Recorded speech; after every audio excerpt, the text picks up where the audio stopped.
I sacrificed my future for the family business while my sister partied abroad. When they needed money, I reminded them who they chose first, and it wasn't me. I still remember the weight of the envelope. Not physically, it was just a standard white rectangle, the kind you get bills in, but emotionally. That envelope meant everything. It was the beginning of the life I had worked toward for years. A marketing associate position with one of the most competitive firms in Seattle. I'd interned for free, stayed up late studying analytics, built a portfolio that made my professors proud. The offer inside that envelope? It was proof that all the sacrifices meant something. I stared at it for a moment in my car, hands slightly shaking. Then I opened it. I got the job. I let out this dumb little laugh. Not out of amusement, it was that kind of half-disbelief, half-joy laugh that escapes when the universe finally gives you something you've been begging for in silence. I took a photo of the letter, sent it to my college group chat with about 12 exclamation points, and walked into my parents' house, already playing out how I'd tell them.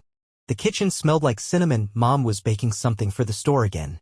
My dad sat at the dining table, glasses low on his nose, scribbling figures into one of his old ledgers. The store's books. Of course. I stepped in, still smiling, and said I got the job. I'm moving to Seattle in August. There was a pause. 1 beat. 2.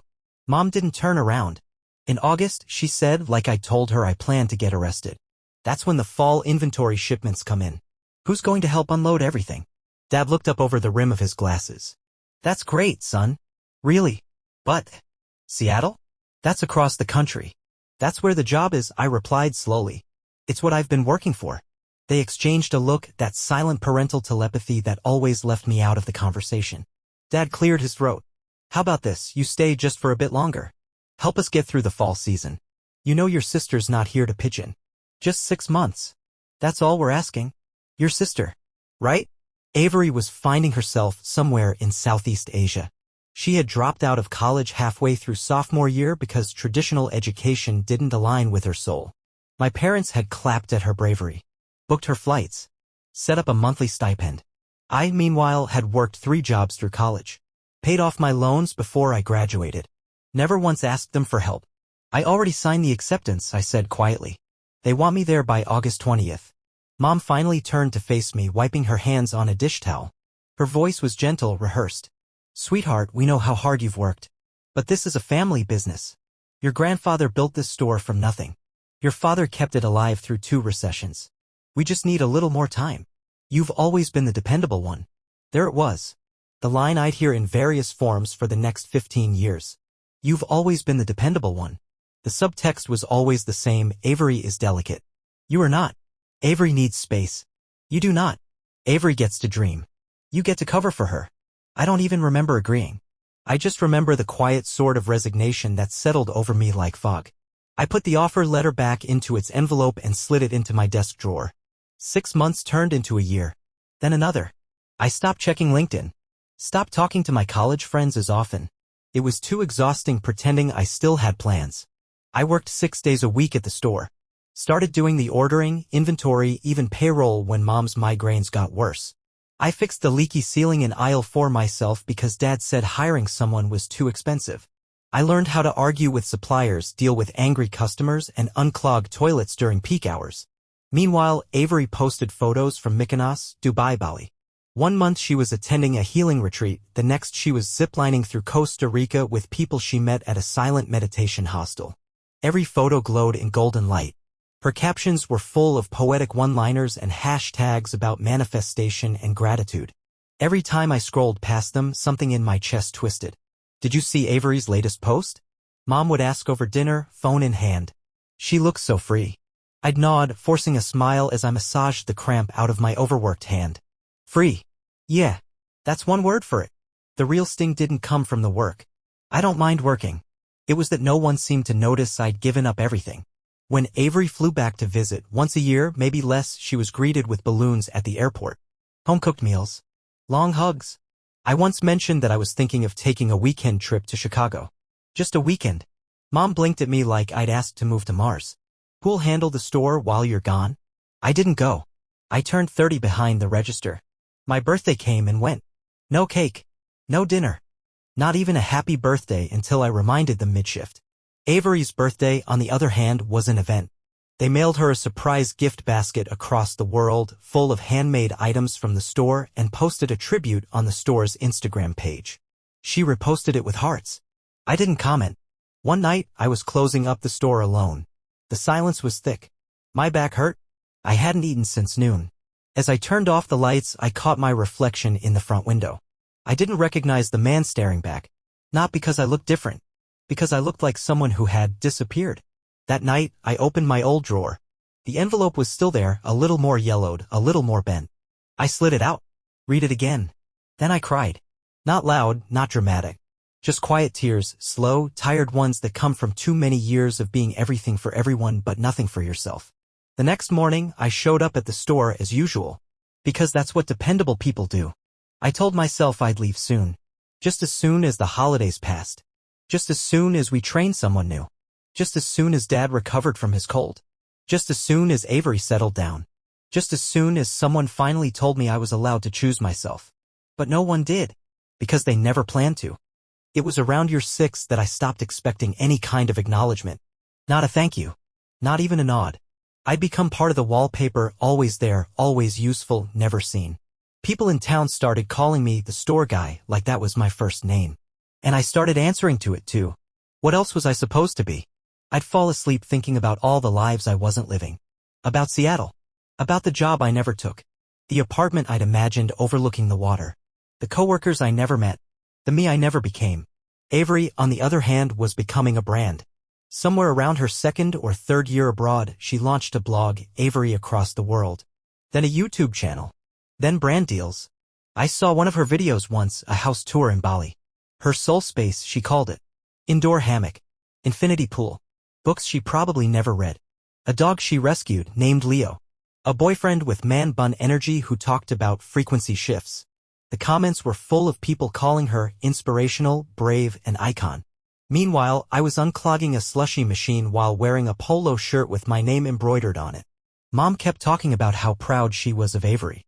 She's building something of her own, she said one night as we ate takeout in silence, both too tired to cook. She's got such an adventurous spirit. I didn't reply. My hands were cracked from unloading stock boxes all afternoon. Dad chimed in, barely looking up from the newspaper. She always had a spark in her. You, on the other hand, you're the foundation. The one who keeps everything together. They meant it as a compliment. It felt like a prison sentence. The worst part wasn't what they said. It was what they didn't. No one ever asked me how I was doing. No one noticed when I lost weight because I was skipping meals. No one offered to cover my shift when I got the flu and worked through it anyway. I was 32 and still living at home because all my savings went into keeping the store afloat when the pandemic hit. I applied for emergency loans. I redid the website. I learned social media marketing on my own just to give us a shot at survival. I made them thousands. They said thanks. And then asked if I could work Sunday too. The breaking point came on a Thursday. Not dramatic. Not loud. Just subtle. I came home late. The store had a leak in the stockroom and I'd spent the last 3 hours bailing water into buckets because the plumber couldn't come till the next morning.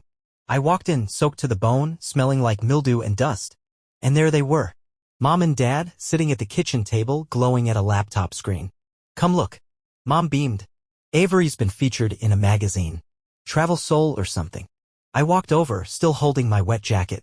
On the screen was a professionally shot photo of Avery lounging barefoot on a rug made of recycled plastic bottles. The headline. From small-town girl to global guru, Avery Blake on manifesting her dream life. My stomach turned. I don't even remember what I said. Something like, that's nice. Something like, good for her. What I wanted to say was, she didn't build anything. I did. I built this family's survival. I kept the lights on while she danced barefoot on foreign beaches. But I said none of it. They wouldn't have heard me anyway. 2 weeks later was my birthday. 33. No one mentioned it. Not in the morning, not at dinner. I didn't remind them this time.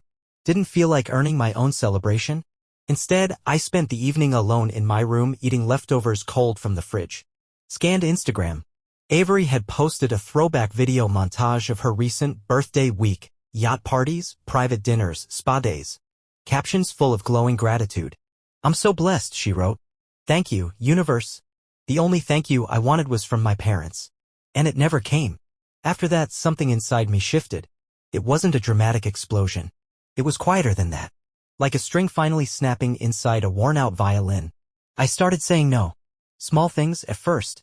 No, I can't cover that shift. I already have plans. No plans. I just sat in my car for hours. No, I'm not staying late tonight. I have to get home. I just go lie on my bed and stare at the ceiling. It felt foreign rejecting them, but also addicting. Each no was a seed, a quiet promise that one day I'd get out. Then came the dinner. Avery came home for a visit, first time in 2 years. Mom cooked her favorite dishes. Dad brought out wine that had been aging since before the recession. They sat around the table beaming like she was royalty. I sat opposite her, watching as she recounted her latest spiritual retreat in Morocco, complete with sound baths and guided past life regressions. Dad actually clapped. I just admire how you chase what you want, he said, eyes glassy from wine. You're fearless. Then he turned to me. You could learn a thing or two from your sister. My fork froze midair. Avery looked at me, wineglass in hand, lips pressed in that familiar smirk she wore when she knew she was winning. She said nothing. And that was the moment. Not the hardest. Not the cruelest. But the one that hollowed me out entirely. Because that was the night I realized. I could die tomorrow and they'd remember me as the responsible one. But Avery? She'd be remembered as the star. Even if the stage was built from my back.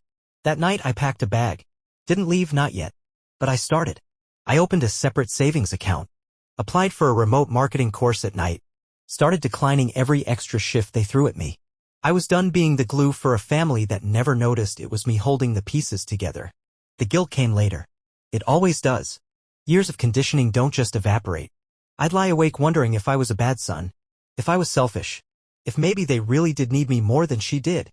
But then I'd remember the look on Dad's face when he told me I could learn from Avery. Like I hadn't already learned how to destroy myself for them. I'd remember the nights I stayed up redoing the store's tax records. The morning I sold my laptop to make payroll. The time I missed my best friend's wedding because someone had to stay behind and run the shop. And I'd remind myself. I am not selfish. I am the product of a system that made me the safety net while she got to fly. And I'm done being stretched thin so someone else can float. It started with a voicemail. I almost didn't listen to it. It was from Dad, and after years of hearing nothing but instructions, schedule reminders, or the occasional passive-aggressive guilt trip, I'd gotten used to letting his calls go to voicemail. But something about the silence in his tone made me hit play. Hey. Call me back when you can. We need to talk. It's about the store. And your mom. That was it. No explanation. No details. Just static between the words. I stared at the screen for a long time before deleting the message. Then I went back to making dinner. The next day, they showed up at my apartment. I'd moved out 2 years earlier. Quietly. No big announcement. No argument. Just left one morning, key in an envelope, lease in my name. They hadn't visited since. I opened the door to find them both standing there, Mom wringing her hands, Dad with his face set like concrete. We need to talk, he said again. I didn't invite them in. Didn't move aside. Just crossed my arms. You're here. Talk. They exchanged a glance. The one they used when preparing to deliver disappointing news disguised as noble sacrifice. The store's in trouble, Dad said finally. Define trouble. Mom spoke next. There was a break-in. Insurances dragging their feet. Sales have been low since the holidays. We've fallen behind on taxes. I raised an eyebrow. You said everything was fine in your Christmas card. Dad flinched. We didn't want to worry you. I waited. I knew what was coming next. We need a loan, he said. Just a small one. To get through the quarter. Something short-term.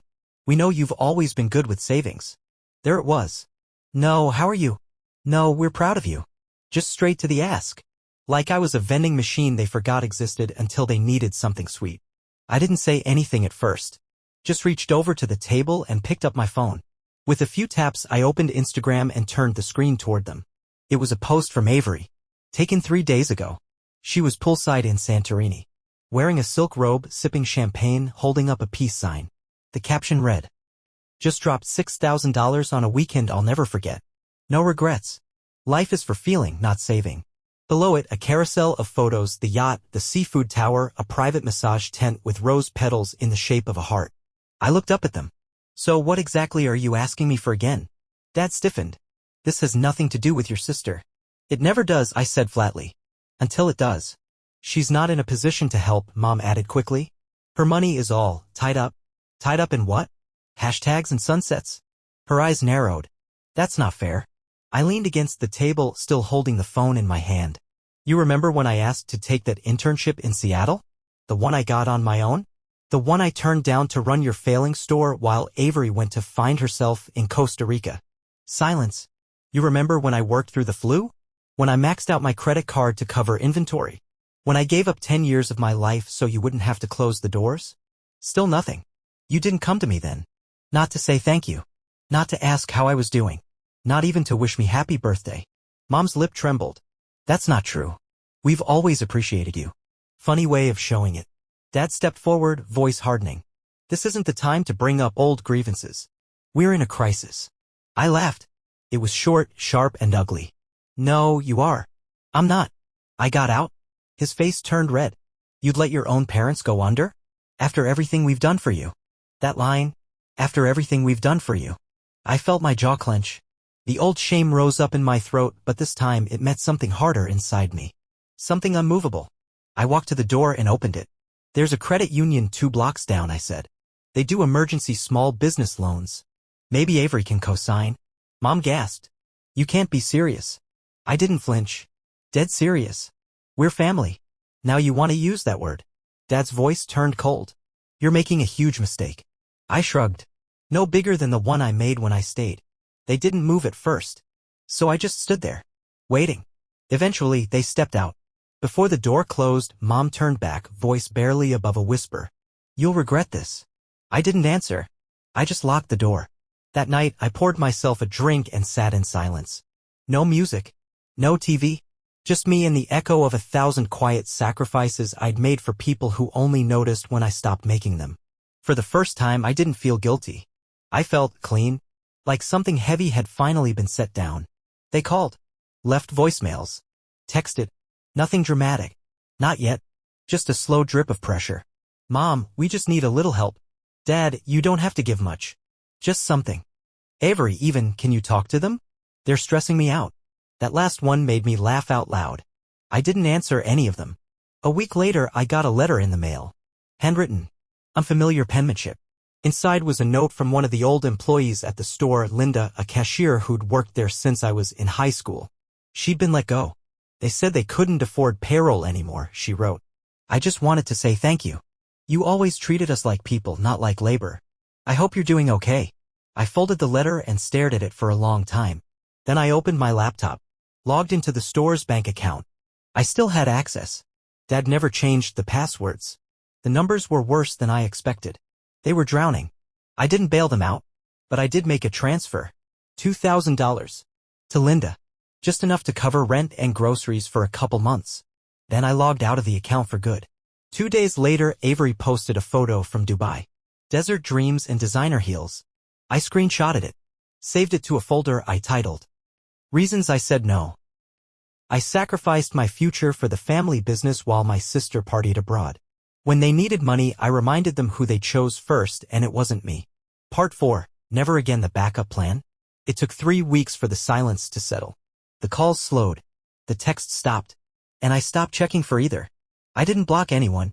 I just let the quiet fill the space where obligation used to live. It was a new kind of silence. Not the heavy kind, the kind that used to hang in our house after one of Dad's lectures or Mom's quiet disapproval. This was cleaner. Lighter. A silence that didn't need anything from me. I slept better. Ate slower. Walked without checking my phone. And every time I passed by the folder titled Reasons I Said No, I smiled. The letter came a month later. My name handwritten on the envelope. The kind of penmanship that wobbled like the hand behind it wasn't sure if it should be writing at all. Inside was a check.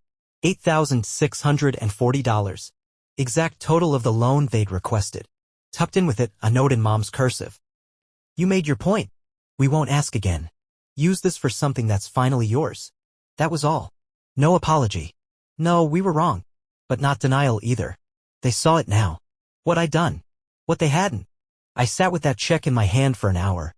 Turned it over, held it to the light. I wasn't sure what I was feeling. It wasn't triumph. It wasn't even relief. It was something quieter. Like finally standing up straight after years of hunching and realizing how heavy the bending had been. That weekend, I drove out to the edge of the city. To a small office space I'd seen listed for lease months ago. I parked outside, got out, and just stood there. Big windows. Brick walls. Nothing fancy. But it had light. Possibility. It had space. I called the number on the sign. Signed the lease the next day. It would be the new home of the marketing agency I'd quietly built on weekends. Clients I'd taken on late at night after store shifts. Projects I did while everyone else slept. Nobody knew about it yet. Nobody had asked. But now they would see it. Not because I needed them to, but because I was finally ready to live where people could see me. 2 weeks into moving in, I got a text. It was Avery. Hey, Mom said you finally cashed the check. That means things are good, right? I'll be in town next week. Want to get dinner? Catch up? Catch up. Like we were old friends. Like there wasn't a decade between us of me carrying and her floating. But I didn't feel anger when I read it. Just clarity. I texted back. Dinner sounds fine, but I'm not interested in pretending nothing happened. If you want a relationship with me, it has to start with the truth. The dots appeared, then disappeared, then reappeared. Finally. Fair. Thursday at 7? My treat. We met at a place downtown. New. Trendy. Full of ambient lighting and overpriced wine. She arrived 10 minutes late, sunglasses on indoors, smelling like fig and ambition. We hugged. It was awkward. The waiter came. We ordered. And then the silence stretched, the kind that can only happen between people who've said everything in their heads and none of it out loud. Finally, I broke it. You knew, I said. She looked up. You knew they put everything on me. And you let them. She didn't deny it. Just stared down at her water. I didn't ask them to, she said finally. No. You didn't have to. That hung in the air between us. Do you know, I continued, how many times I almost left? How many nights I sat in that store wondering if I even existed to any of you when I wasn't being useful? She looked up again, mascara slightly smudged now. I do now, she whispered. I didn't back then. I was selfish. I thought you were fine because you never complained. I nodded slowly. That was the job, I said. Be the one who never complains. Another silence. Then, I'm sorry. Simple. Small. Real.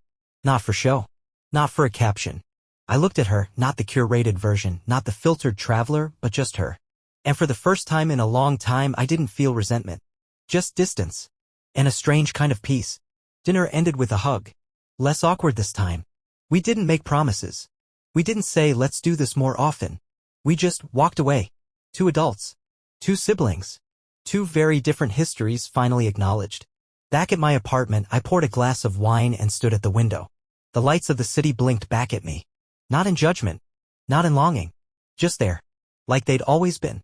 I took a sip and thought about all the things I'd given up. Seattle. The job. A decade. And for the first time, I didn't feel like I'd lost. Because what I had now, the office, the agency, the quiet, the freedom, none of it came from them. It came from me. My effort. My vision. My choice to finally stop bending. I didn't go back to the store. Not even to visit. I heard they sold it a few months later. Quietly. No big announcement. Avery sent me a link once. Someone had turned the space into an artisanal bakery. She added a laughing emoji and wrote, at least they kept the tile. I didn't respond. I didn't need to. Some nights I still think about that envelope. The first one. The job offer I never took. It's still in my desk drawer. But now when I see it, I don't feel the old pang of regret. I feel proud. Because I may have missed that job. But I finally found something better. A life where I'm not the backup plan. A life where I get to choose. To say yes. To say no. To walk away. To stay. On my terms. Not theirs. Not ever again.